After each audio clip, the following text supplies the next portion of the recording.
우리 이제 10분, 세 번째 10분 성경 동영상 시작하도록 하겠습니다. 기도하고 시작하시겠습니다.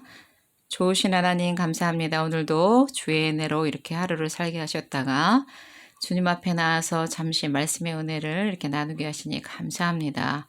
이 시간에도 성령님께서 저희 가운데 함께 해주셔서 은혜 주시고 지혜의 영으로서 함께하여 주시옵소서. 감사드리며 거룩하신 예수님의 이름으로 기도합니다. 아멘. 자, 저희가 오늘 이제 동영상으로는 세 번째 민수기의 말씀을 전하고자 합니다. 오늘 이제 민수기의 마지막이라고 생각을 하시면 되겠는데요. 우리가 이제 민수기는 36장으로 이렇게 끝나게 됩니다. 그래서 이제 민수기는 보면은 정말 하나님과 이스라엘 백성들이 어떻게 보면 애증의 역사다 이렇게 이야기를 할 수가 있을 것 같아요. 그래서 이제 지난주에 거의 마무리 성격으로 이스라엘 백성의 그 12지파가 땅을 분배하는 그런 장면에 대해서 이제 쭉 하고 이야기를 나눴죠. 지도를 통해서. 오늘은 이제 그 땅을 분배를 할 때 민수기 35장에 보면 이제 레이지파랑 관련된 그 땅의 분배 관련된 이야기가 나오고 있습니다. 우리 책을 잠깐 한번 봐주시게 되면은요. 뭐라고 되어 있느냐면 여기 보면 사명을 위해서 흩어지는 사람들이라는 조그만 이렇게 제목이 나와 있어요. 그래서 보면 이제 레인에게 어떻게 땅이 분배가 되어졌나라고 우리가 이제 이렇게 볼 수가 있는데 보면은 레인에게는 땅이 주어지지 않는다 이런 표현이 나와요. 레인에게는 땅이 주어지지 않는데 그냥 계속적으로 제가 한번 읽어보도록 하겠습니다. 그 대신에 48개의 성읍과 그 사면 초장이 주어집니다. 민수기 35장에 기록이 되어 있는 얘기예요. 그런데 그 48개의 성읍은 어느 한 지역이 아니라 이스라엘 백성이 살고 있는 지역에 이렇게 넓게 흩어져 있다. 각 자리에서 각 지역에서 백성을 가르치며 각 지파가 하나님 중심으로 살아갈 수 있도록 돕는 역할을 하는 것이다. 여기 보면 레이 지파에게는 땅을 주지 않았다라는 표현은 뭐냐면 레이 지파는 그 12지파의 그 성읍 안에서 어느 일부의 땅을 이렇게 차지하며 살게 되는데 하나님께서 그렇게 하신 이유는 뭐냐면 그 하나님 중심으로 이렇게 그 삶을 살아가기 위해서 레이 지파가 그 12지파의 그 이스라엘 백성들을 인도하는 역할, 하나님의 말씀으로 인도하는 그런 역할을 감당을 했기 때문에 하나님께서 땅을 기업으로 주시지 않았다 이런 이야기가 나옵니다. 그리고 이제 우리가 이제 그래서 어떻게 보면 지금의 우리가 레이 지파라 그러면 이제 하나님의 종들, 목사님, 전도사님들을 이야기하는데 그 맡은 바의 임무가 뭐냐면 그 백성들의 삶을 하나님의 말씀으로 인도하는 역할을 하는 것이 정말 레이 지파의 역할이고 하나님이 이것에 대해서 얼마나 큰 그 사명을 부여를 했나라는 것을 알 수 있는 대목입니다. 또한 이제 우리가 뭐가 있느냐 하면 민수기 35장에 보면은 아주 중요한 것이 한 가지가 나오는데 그 중요한 것이 바로 뭐냐면 도피성과 관련된 이야기가 나옵니다. 하나님이 땅을 이렇게 분배할 적에 되게 이렇게 스페셜하고 특별하게 그 하나의 이게 성들에 대한 얘기를 언급을 하시는 그게 바로 도피성에 관련된 이야기입니다. 도피성이 뭐냐면 제가 이제 이렇게 지도를 좀 보면서 말씀을 전해드리도록 하겠습니다. 도피성이라는 개념은 뭐냐면요. 하나님께서 도피성은 그 요단 동편에 3개의 도피성을 이렇게 준비하라고 얘기하셨고 그 다음에 요단 서편, 지금의 가나안 땅이죠. 지금의 가나안 땅에 또 3개의 성읍을 이렇게 준비하라고 얘기했는데 도피성이라는 건 말 그대로 도피, 도망가는 거랑 관련이 있는 건데 이게 뭐냐면요. 민수기 35장에 기록이 잘 되어 있는데 이렇게 부지 중에 살인을 한 사람을 위해서 그러니까 고의적으로 이렇게 살인을 하는 것이 아니고 어떻게 잘못하다가 실수로 이제 이렇게 살인을 한 경우에 살인당한 그 사람들의 가족들이 이제 그 보복을 두려워해서 하나님이 뭐라 그러냐면 이 사람은 아직까지는 확실하게 그 재판이 일어나기 전까지는 공평한 재판을 받을 의무가 있다. 그래서 이 사람을 뭐냐면 고의가 아닌 실수로 사람을 죽인 사람을 보호하는 장치가 바로 뭐였느냐 하면 도피성이라는 거였었죠. 그래서 이제 도피성이라는 아까도 제가 말씀드렸지만 3개의 지역, 요단 동편의 3개의 지역을 이렇게 얘기를 한다라고 얘기를 해줬죠. 여기 보니까 뭐라고 되냐 요단 동편에 보면은 골란이라는 곳과 라못이라는 곳과 또 베셀이라는 곳이 이렇게 3개의 요단 동편에 3개의 그 도피성이 마련이 됐고요. 그 다음에 요단 서편에 보면은 여기 뭐라고 되냐 맨 위쪽에 게데스라는 곳이 있어요. 게데스라는 곳과 세겜이라는 곳과 헤브론이라는 곳에 또 세 개의 도피성을 마련한 것을 볼 수가 있습니다. 도피성과 관련된 이야기는요, 민수기뿐만이 아니라 신명기와 여호수아서에서도 이렇게 기록이 되어 있는 것을 볼 수가 있는데, 도피성을 만들 적에 하나님이 한 중요한 법칙을 두 가지 정도를 쓰셨습니다. 그게 바로 뭐냐면, 첫 번째는 뭐냐면 모든 지파가 그 도피성에 가장 가까운 거리에 도착할 수 있도록 그 위치를 정했다는 거예요.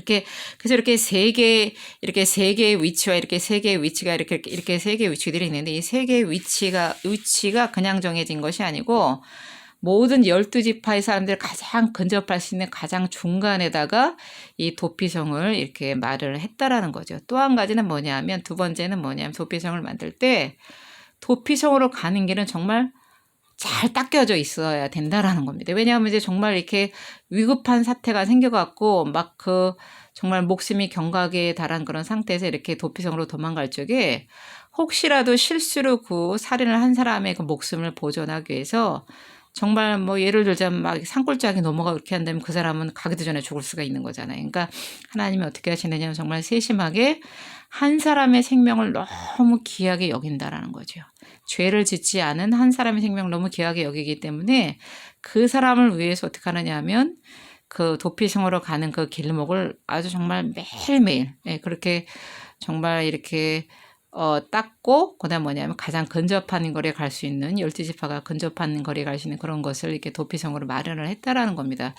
제가 이제 그 도피성에 대한 이야기를 이렇게 예전에도 많이 이제 우리 성도님들한테 성경 강의를 했는데, 제가 도피성 강의를 하면서 느끼는 게 뭐냐면, 하나님이 정말 섬세하시고 사랑이 많으신 분이구나라는 생각을 했습니다. 어떻게 보면은 이제 살인할 의도가 없었던 실수로 했던 사람은 어떻게 그런 사람까지 보호를 하실까라는 생각이 들지만, 하나님 입장에서 보면 하나의 생명이 너무나도 귀하다라는 거죠. 그래서 그 생명이 너무 귀하기 때문에 실수로 이렇게 살인한 사람을 보호를 할 적에 정말 이렇게까지 세밀하게 하나님께서 보호 정책을 피셨다는 걸 볼 수가 있습니다. 그러니까 어떻게 보면 살인자 입장에서는 억울한 거죠. 고의로 하지 않았기 때문에 억울한 일이고, 그래서 이제 하나님이 그 사람 한 명도 너무나도 귀하게 여긴다는 것을 볼 수가 있습니다. 그래서 어떻게 보면 지금 세상은 정말 그 사람보다도 인명경시의 그런 풍조가 너무 많아서 막 아동학대 같은 것도 너무 많고, 그 다음에 이제 돈보다 어떻게 보면은 사람의 생명보다는 돈을 중요시하는 그런 인명경시의 풍조가 많은 이런 세상 가운데 하나님이 보여주셨던 그런 사랑의 장치가 바로 뭐냐 하면 도피성이었다라는 그런 생각을 합니다. 그래서 우리가 여러분 이렇게 생각하면 좋을 것 같아요. 나에게 억울한 일이 생길 수 있잖아요. 내가 살다 보면은 나 진짜 너무너무 억울해. 난 지금까지 열심히 살았고 최선을 다해 살았는데 왜 나에게 이런 일이 있었을까? 어떻게 보면은 코로나 사태 때문에 어떤 직장을 잃으신 분도 계실 수 있고, 또 경제적인 어려움을 겪으시는 분들도 있고, 잘못한 것 없는데 억울하고 답답한 게 인생이라는 것이 내 뜻대로 되지 않는 것 같아요. 근데 그럴 때 뭐냐면은 사랑의 하나님 되시고 도피성이 되신 우리 하나님 앞에 나서 막 그 억울한 마음을 토로해야 된다고 저는 생각합니다. 기도로서. 하나님 너무너무 억울합니다. 하나님은요, 가장 연약한 자를 돌봐주시는 분이 바로 누구시냐면 하나님이에요. 그런 고의적인 살인이 아니고 실수의 살인이라 했을 때 가장 연약한 자가 누구냐면 그 사람일 수 있잖아요. 근데 하나님은 그런 사람 한 사람의 그것을 그냥 넘어가시지 않으시고 정말 최선을 다해서 보호장치를 마련하셨다는 것을 봤을 때 우리의 도피성이 되시고 또 우리의 피난처가 되시는 분은 누구냐면 하나님이에요. 나에게 억울한 일이 있다. 하나님은 억울합니다. 답답합니다. 속상합니다. 도피성 되신 하나님을 찾는 우리 성도님들 되셨으면 좋겠습니다. 이제 이로써 우리가 이제 민수기의 말씀은 이렇게 이제 마무리 짓도록 하고요. 그래서 민수기는 이제 36장으로 마무리를 짓게 됩니다. 우리가 이제 신명기의 말씀 조금만 전하고서 이제 제가 10분 성경을 마무리하도록 하겠습니다. 우리 이제 이제 신명기의 말씀 이렇게 전할 적에 이제 우리가 신명기 쪽을 잠깐만 이렇게 이제 구조적인 부분을 잠깐 보고 살펴보고 나가도록 하겠습니다. 우리 보면 신명기의 구조는 제가 한 2가지 정도로 이렇게 요약을 한번 해봤습니다. 그래서 신명기는요, 신명기를 한 3가지 정도로 요약할 수 있어요. 그게 뭐냐면 신명기는 첫 번째가 뭐냐면 설교문이다. 그리고 두 번째로 신명기는 뭐냐면 이스라엘의 뭐냐면 역사서이다. 이렇게 이야기할 수 있고, 세 번째는 뭐냐면 신명기는 뭐냐면 만나 세대를 향한 그 모세의 재교육서다 이렇게 이야기할 수 있어요. 그러니까 신명기는 세 가지로 뭐라고요? 설교문이면서 역사서이면서 뭐냐면 다음 세대를 위한 재교육서가 바로 뭐냐면은 그게 바로 신명기의 말씀이라고 이렇게 알 수가 있습니다. 그래서 우리가 신명기의 구조를 잠깐 한번 보도록 하겠습니다. 신명기의 구조는 뭐냐면요. 크게 세 단락 정도로 우리가 생각을 해볼 수가 있어요. 그래서 우리가 뭐 그 성경 공부라는 걸 너무 어렵게 생각하지 마시고 그냥 이렇게 대체적으로 이런 정도가 신명기의 내용이거나 막 토시 하나 안 틀리고 공부할 필요 없습니다. 그래서 제가 간단히 말씀드리자면 신명기는 세 단락 정도로 이렇게 이야기해 볼 수가 있는데 여기 보시면 알겠지만 1장부터 4장까지 1단락이죠. 1단락의 부분은 최근까지 이스라엘 역사를 요점 정리했다. 그러니까 모세가 만나 세대를 향해서 이제 야 이런 역사가 있었다 이러면서 잊지 말아라 이런 의미로 1장부터 4장까지 내용을 쭉 전하고 있고요. 그 다음에 이제 5장 두 번째 단락이죠. 5장부터 26장까지는 제가 재교육서라는 이야기도 했죠. 그래서 이게 뭐냐면은 점령할 가나안 땅에 들어가서 지켜야 할 규례와 명령에 대해서 이야기했다. 재교육서에 대한 의미가 있다라는 거죠. 그 다음에 세 번째는 뭐냐면 27장부터 34장인데 모세 사역의 마무리에 대한 이야기가 나오고 있습니다. 여기는 나중에 이제 보시면 알겠지만 이것도 제가 자세히 설명을 드리는데 이제 모세가 신명기 34장에 보면 34장에서 죽어요.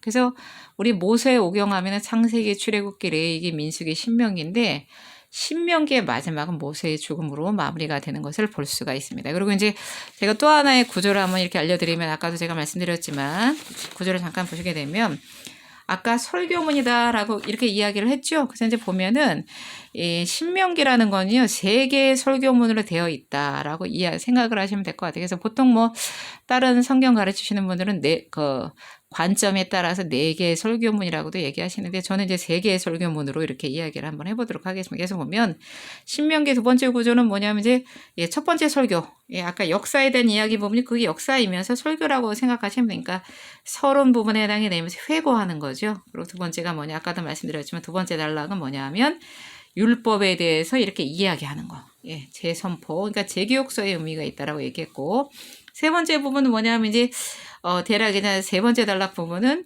모세의 세 번째 그 뭐냐면 설교이면서 모압 언약이라고도 그래. 그러면서 모세 사역의 마무리라고 볼 수가 있는데 지도자 교체를 하면서 모세의 축복과 죽음에 대한 이야기가 바로 나오는 것이 바로 뭐냐면은 이것이 바로 신명기의 내용이다라고 이렇게 생각을 하시면 되겠습니다. 오늘은 제가 여기까지만 하고 기도로서 마무리하도록 하겠습니다. 좋으신 하나님 감사합니다. 오늘도 은혜 가운데 거하게 하시고 하나님의 또 은혜의 말씀을 나누게 하시니 감사합니다. 또 이렇게 주일 예배 잘 드리고 주님 안에서 또 이렇게 귀한 말씀을 통해서 한 주간도 하나님의 말씀을 통해서 힘이 되고 능력이 되고 소망이 되고 또 위로가 되는 한 주간이 되게 하여 주시옵소서. 감사드리며 거룩하신 예수님의 이름으로 기도합니다. 아멘.